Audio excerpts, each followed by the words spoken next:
जिसका नाम है the portrait of A lady. यहाँ पर पोर्ट्रेट का मतलब फोटो या पेंटिंग नहीं है, यहाँ पर पोर्ट्रेट का मतलब है डिस्क्रिप्शन। एक लेडी के लाइफ के बारे में डिस्क्राइब किया गया है और वो लेडी कोई और नहीं बल्कि हमारे राइटर खुशवंत सिंह की दादी जी हैं। जी हाँ यार, हमारे राइटर खुशवंत सिंह यार अपनी दादी के बारे में बताते हैं कि उनकी दादी यार कैसी थी, वो कैसी दिखती थी, वो क्या क्या करती थी। इन सारी चीज़ों के बारे में डिस्क्राइब किया गया है इस चैप्टर में। तो चलो यार कहानी को शुरू करते हैं। हमारे राइटर खुशवंत सिंह कहते हैं कि मेरी दादी बिल्कुल यार औरों की दादी की तरह थी, बूढ़ी और उनके चेहरे पर रिंकल्स थे और लगभग 20 सालों से ना वो वैसा ही दिख रही है जब से मैं उनको जान रहा हूँ। कुछ लोग कहते थे कि एक समय पे मेरी दादी जवान और खूबसूरत हुआ करती थी और उनका एक पति भी था, लेकिन यार मुझे इन सब बातों पे विश्वास नहीं होता क्योंकि यार 20 साल से जब से मैं इनको देख रहा हूँ ये वैसी की वैसी ही दिख रही हैं। मेरे दादाजी की तस्वीर ड्राइंग रूम में मेंटल पीस के ऊपर लगी हुई है।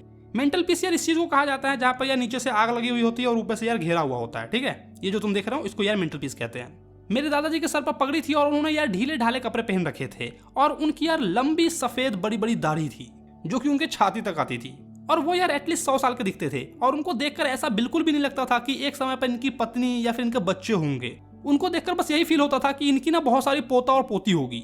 ऐसा बिल्कुल भी नहीं लगता था कि एक समय पे ये जवान होंगे और इनकी यार पत्नी होगी या फिर इनके बच्चे भी होंगे। उनकी फोटो यार बुढ़े वाली फील देती थी, तो ऐसा लगता था कि बस इनकी ढेर सारी पोता पोती होगी, बच्चे तो होंगे ही नहीं इनके। और जहां तक मेरी दादी की जवान और खूबसूरत होने की बात रही तो ये विचार यार मेरे दिमाग में ना उलट फेर है। मतलब मुझे तो समझ में नहीं आता कि यार कैसे यार मेरी दादी जवान हो कैसे सकती है। मैं 20 साल से देखते आ रहा हूँ ऐसी की ऐसी बुढ़ी दिखती है, ये जवान कैसी हो सकती है। 20 सालों में तो इसके चेहरे पे कुछ बदलाव ही नहीं आया। मेरी दादी हमेशा अपने बचपन के गेम के बारे में बताती थी कि जब मैं बच्ची थी तो मैं ये खेल खेला करती थी और ये सब बातें ना उनके मुंह से शोभा देती नहीं थी, एकदम बेतुकी लगती थी। ये सब चीजें जब वो बताती थी तो मुझे लगता था कि मैं कोई कहानी कोई ग्रंथ सुन रहा हूँ, जो कि अक्सर मेरी दादी सुनाया करती थी। मेरी दादी हाइट में छोटी थी, थोड़ा सा मोटी थी और झुकी हुई रहती थी। मतलब उनके जो कुबर हैं वो झुके हुए रहते थे। अब बूढ़ी हो गई तो ऑब्वियसली उनकी कुबर जो है वो झुक गई होगी और उनके चेहरों पर झुर्रियां एकदम जाल की तरह थी जो इधर उधर बिखरी हुई थी। जब से हमने उन्हें देखा है वो वैसी की वैसी ही दिखती है, एकदम बूढ़ी। वो इतनी बूढ़ी है कि इससे ज्यादा और बूढ़ी हो ही नहीं सकती। 20 सालों से बिल्कुल वैसी की वैसी दिख रही है। भले वो कभी प्रीटी रही हो या नहीं रही हो, लेकिन वो हमेशा से ब्यूटीफुल रही है। इस लाइन का मतलब ये है कि भले ही वो चेहरे से कभी खूबसूरत रही हो या नहीं रही हो, लेकिन मन से अपने दिल से हमेशा ही खूबसूरत थी, हमेशा ही साफ थी। उनके मन में कोई भी भेदभाव नहीं था। वो मन से बहुत ही साफ थी, बहुत ही खूबसूरत थी। चेहरे से भले ही ना हो लेकिन मन से थी। वो धब्बे रहित सफेद कपड़े पहनती थी और अपने कुबर को संतुलित करने के लिए एक हाथ कमर पर रखती थी और दूसरे हाथ से माला को गिनती रहती थी और घर में इधर उधर घूमती रहती थी। पूजा पाठ का ना बहुत शौक था यार मेरी दादी को। चांदी जैसे सफेद बाल थे, चेहरे पर पीली झुर्रियां थी और उनका होठ हमेशा एक भजन गाती रहती थी। मतलब वो हमेशा प्रार्थना करती रहती थी, भगवान के भजन गाती रहती थी। हरे कृष्णा कृष्णा कृष्णा हरे रामा रामा रामा, ऐसा कुछ गाती रहती होगी। वो बिल्कुल एकदम माउंटेन में विंटर लैंडस्केप की जैसे प्रतीत होती थी, शांत और शुद्ध, जिनकी सांसों में शांति और संतोष समाया हुआ था।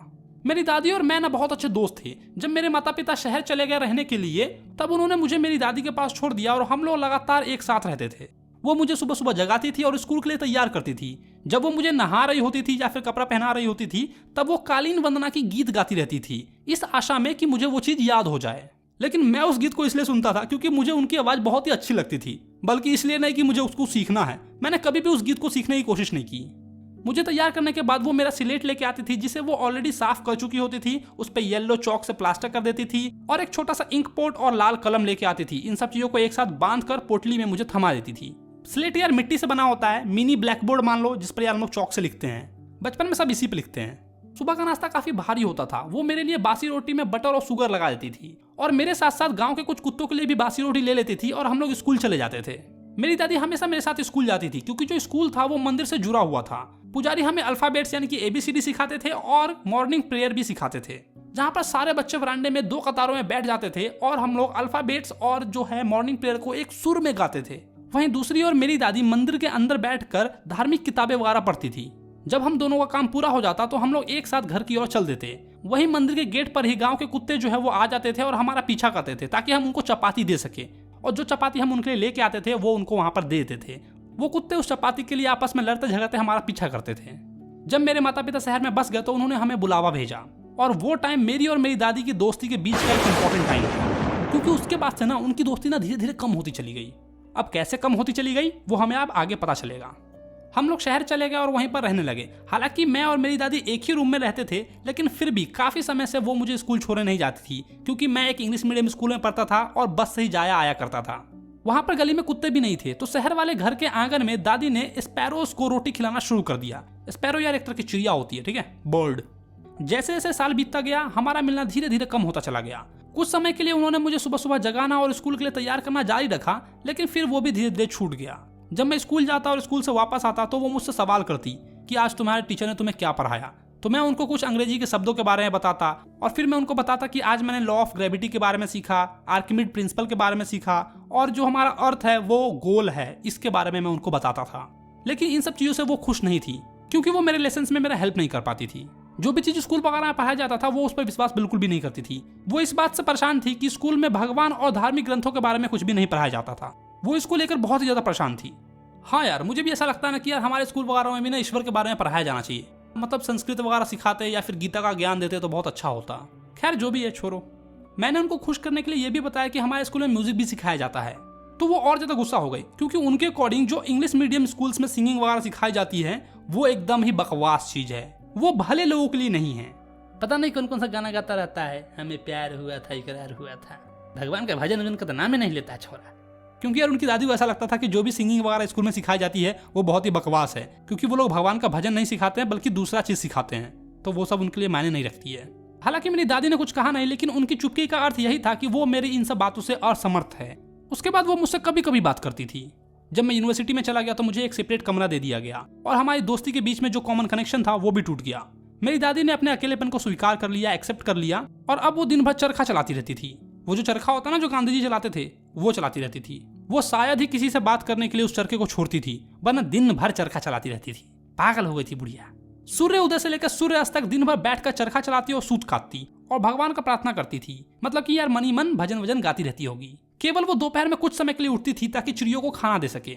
जैसे वो बरामदे पर बैठकर रोटी के छोटे छोटे टुकड़े करती, वैसे ही बहुत सारी छोटी छोटी चिड़िया जो है उनके आजू बाजू आकर इकट्ठे हो जाते थे और ची ची ची करके ना सचमुच का एक पागल खाना बना देती थी। कुछ चिड़िया आकर उनके टांगों पर बैठ जाती तो कुछ चिड़िया आकर उनके कंधों पर बैठ जाती। मेरी दादी मुस्कुराती रहती थी, लेकिन उनको कभी भी भगाती नहीं थी, क्योंकि इस चीज से उनको बहुत ही ज्यादा खुशी मिलती थी। वही आधा घंटा उनके पूरे दिन का सबसे आनंदमय समय था। मतलब वही आधा घंटा ना उनको बहुत ही अच्छा लगता था। चिड़ियों के साथ टाइम स्पेंड करना, उनको रोटी के टुकड़े खिलाना, उनके शरीर पर आकर वो चिड़िया बैठती थी तो बहुत ही अच्छा लगता था। जब मैंने आगे की पढ़ाई के लिए विदेश जाने का निश्चय किया तो मुझे यकीन था कि मेरी दादी परेशान हो जाएगी। 5 साल के लिए मुझे मेरी दादी से दूर रहना था और उनकी अवस्था में कोई भी विश्वास से कुछ भी नहीं कह सकता था, लेकिन मेरी दादी बता सकती थी। वो बिल्कुल भी भावुक नहीं हुई। वो मुझे रेलवे स्टेशन तक छोड़ने भी आई, मेरे माथे पे किस किया और कुछ भी नहीं बोला, और न ही उनके चेहरे पर कोई भी एक्सप्रेशन था, कोई भी हाव भाव नहीं था। बस उन्होंने एक ही लाइन कहा होगा, जीते रहो पुत्र, बाप का नाम रोशन करना, जीते रहो जीते रहो। उनके ओठ प्रार्थना में व्यस्त थे। वो मन ही मन भगवान की कीर्तन और भजन गा रही थी और एक हाथ से अपने माले को गिन रही थी। उनके उस किस को मैंने आशीर्वाद समझकर रख लिया। मुझे लगा कि 5 साल में काफी कुछ बदल जाएगा, मेरी दादी और बूढ़ी हो जाएगी, लेकिन ऐसा कुछ भी नहीं हुआ। जब मैं 5 साल बाद घर वापस लौटा तो स्टेशन पर ही मेरी मुलाकात मेरी दादी से हुई। वो बिल्कुल वैसी की वैसी ही थी, एक दिन भी बूढ़ी नहीं हुई थी। उनके पास अभी भी कुछ कहने के लिए समय नहीं था। जब उन्होंने मुझे बाहों में लिया तो मैंने ये महसूस किया कि वो अब भी भगवान के कीर्तन और भजन गा रही थी, मतलब कि भगवान की प्रार्थना में अभी भी व्यस्त थी। मेरे घर आने के बाद भी उनका सबसे आनंदमय समय जो है वो चिड़ियों के साथ ही था। वो पहले से ज्यादा अब चिड़ियों के साथ समय बिताती थी और गालियां देकर चिड़ियों को चिल्लाती रहती थी। लेकिन मैंने उस शाम उनके अंदर एक बदलाव देखा। उन्होंने प्रार्थना नहीं किया, बल्कि आसपास के जितने भी औरतें हैं उनको इकट्ठा किया और एक ढोलक लेकर गीत गाना शुरू कर दिया। वो घंटों तक उस फटे हुए ढोल को पीटती रही और योद्धाओं के घर आने का गीत गाती रही। हमने उन्हें जरूरत से अधिक मानसिक दबाव से बचने के लिए चुप कराया और गाने को बंद करवा दिया। जब से मैं उन्हें जानता हूँ तब से लेकर आज तक ये पहली बार था कि उन्होंने प्रार्थना नहीं किया।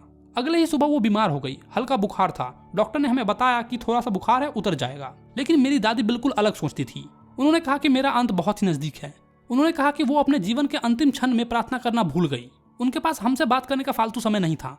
हमने उनका विरोध किया कि अरे नहीं दादी, तू अभी थोड़ी ना मरेगी, अभी तो तू बहुत दिन जिएगी, ये सब फालतू बातें मत कर।